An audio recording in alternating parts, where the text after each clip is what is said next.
Hi friends, ಎಲ್ರಿಗೂ ನಮಸ್ಕಾರ. ನಾವು ಇವತ್ತು ಮಾಡ್ತಾ ಇರೋದು ದಿಢೀರಂತೆ ಪಟಾನ್ ಪಟ್ ಉತ್ತರ ಕರ್ನಾಟಕ ಸ್ಪೆಷಲ್ ಅಡುಗೆ ಏನಂದರೆ ಹುಣಸೆ ಹಣ್ಣಿನ ತಂಬುಳಿ. ಇದನ್ನು ನಮ್ಮ ಅಜ್ಜಿ ಕಾಲದಾಗ ಮಾಡ್ತಾಯಿದ್ರು. ಇವತ್ತು ನಮ್ಮಪ್ಪ ಟ್ರೈ ಮಾಡ್ತಾ ಇದ್ದಾರೆ. ಬನ್ನಿ ನೋಡೋಣ ಯಾವ ರೀತಿ ಮಾಡೋದು ಅಂತ. ನಮಗೆ ಬೇಕಾಗಿರೋದು ಜೀರಿಗೆ, ಸಾಸಿವೆ, ಹಾಗೆ ಕೊತ್ತಂಬರಿ ಸೊಪ್ಪು ಮತ್ತು ಕರಿಬೇವಿನ ಸೊಪ್ಪು ಮತ್ತು ಜಜ್ಜಿರೋಂಥ ಬೆಳ್ಳುಳ್ಳಿ ಮತ್ತು ಅರಿಶಿನ ಪುಡಿ ಮತ್ತು ಅಚ್ಚ ಖಾರದ ಪುಡಿ ಮತ್ತು ಸ್ವಲ್ಪ ಬೆಲ್ಲ. ಯಾಕೆಂದರೆ ಹುಣಸೆಹಣ್ಣು ಯೂಸ್ ಮಾಡ್ತೇವಲ್ಲ, ಅದಕ್ಕೆ ಬೇಕು. ಮತ್ತು ನೆನೆಸಿಟ್ಟಿರೋಂಥ ಹುಣಸೆಹಣ್ಣಿನ ರಸ. ಈಗ ಮಾಡುವಂಥ ವಿಧಾನ ನೋಡೋಣ. ಎಣ್ಣೆ ಕಾಯ್ಸೋಕ್ಕಿಟ್ಬಿಟ್ಟು ಅದಕ್ಕೆ ಸ್ವಲ್ಪ ಜೀರಿಗೆ, ಹಾಗೆ ಸ್ವಲ್ಪ ಸಾಸಿವೆ, ಹಾಗೆ ಜಜ್ಜಿರುವಂತಹ ಬೆಳ್ಳುಳ್ಳಿ, ನಂತರ ಕರಿಬೇವು, ಕೊತ್ತಂಬರಿ ಸೊಪ್ಪನ್ನು ಹಾಕಬೇಕು.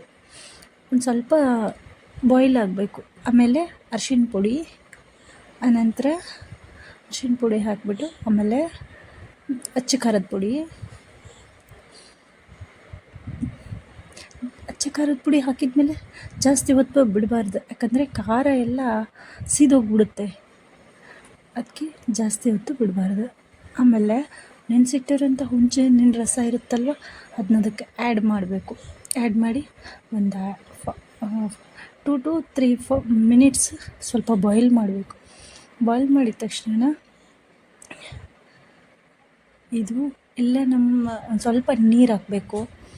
ನಮ್ಮ ಕಡೆ ಉತ್ತರ ಕರ್ನಾಟಕದಲ್ಲಿ ನಮ್ಮ ಅಜ್ಜಿ ಈ ಥರ ಮಾಡಿಕೊಡೋರು, ತುಂಬ ಟೇಸ್ಟಿ ಆಗಿರೋದು ಅನ್ನ ಜೊತೆಗೆ. ಆಮೇಲೆ ಸ್ವಲ್ಪ ಬೆಲ್ಲ ಹಾಕೋಣ. ಬೆಲ್ಲ ಹಾಕಿದರೆ ಹುಳಿ ಜಾಸ್ತಿ ಆಗುತ್ತೆ, ಅದಕ್ಕೆ ಪಿತ್ತ ಅದು ಆಗಬಾರ್ದಲ್ವ, ಅದಕ್ಕೆ ಸ್ವಲ್ಪ ಬೆಲ್ಲ ಹಾಕಿ ನೋಡೋದು. ಸ್ವಲ್ಪ ಕುದಿದ ಮೇಲೆ ಆ್ಯಂಡ್ ರೆಡಿ ಟು ಟೇಕ್ ಹುಣಸೆ ಹಣ್ಣಿನ ತಂಬುಳಿ. ಇದಕ್ಕೆ ತಂಬುಳಿ ಅಂತ ಕರೀತಾರೆ. ಆ್ಯಂಡ್ ಟೇಸ್ಟ್ ಮಾಡಿ ಹೇಳಿ, ಕಮೆಂಟ್ ಬಾಕ್ಸಲ್ಲಿ ಕಮೆಂಟ್ ಹಾಕಿ. Thank you for watching. Thank you so much.